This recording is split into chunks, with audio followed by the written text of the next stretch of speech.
Hello, my name is Carrie Brown and I am with the Central Mississippi Regional Library System. Today I'm going to be reading to you Curious George, Haunted Halloween, adaptation by C.A. Crones, based on the TV special Curious George, A Halloween Boo Fest, written by Joe Fallon. This year, George was spending Halloween in the country. The last autumn leaves were falling. George and the man with the yellow hat were busy raking.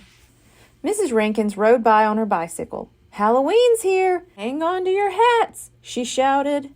"Happy Halloween, Mrs. Rankins," said the man. George was curious. Why would he need to hang on to his hat? George went to the Rankins' farm. There were so many pumpkins. His friends, Allie and Bill, were there too. "Hang on to your hats," said Bill. George and Allie were confused. Why was everyone saying that? "Haven't you heard of the Legend of Noggin?" Bill asked. They hadn't. Then Bill told them the spooky story. A long time ago there was a scarecrow perched by Old Lonesome Tree. It had a big pumpkin for a head and a hat on top. But one Halloween, the pumpkin went missing.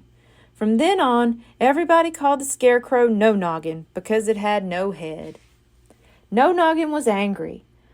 What good was a hat without a head? That's why every Halloween night, No Noggin shows up and kicks people's hats off. George was spooked. A headless scarecrow ghost? "Don't worry," said Bill. "Just make sure you hang on to your hat on Halloween." George went home with his pumpkin. He wanted to see his friend and find out more about No Noggin.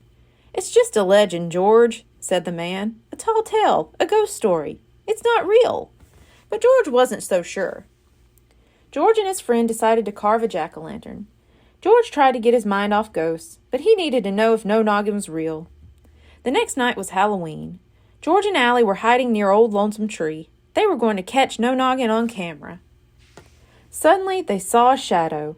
Could it be No Noggin? George took a photo.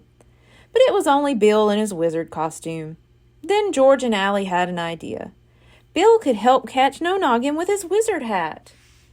Bill stood near Old Lonesome Tree. He walked back and forth and waited for No Noggin to kick his hat. Suddenly, Bill's hat flew off his head. George and Allie chased the moving hat into a cave. Inside the cave, they found Bill's hat, and Jumpy Squirrel, and lots of other hats, all filled with acorns. There was no headless scarecrow. It had been Jumpy all along. Jumpy and his squirrel friends had taken the hats to collect acorns. George and his friends had solved the mystery, and they even had proof to show everyone the truth behind the legend of No Noggin. Well, maybe after Halloween. Now it was time for George to put on his costume and join his friends for trick-or-treating. The end. Thank you. Goodbye.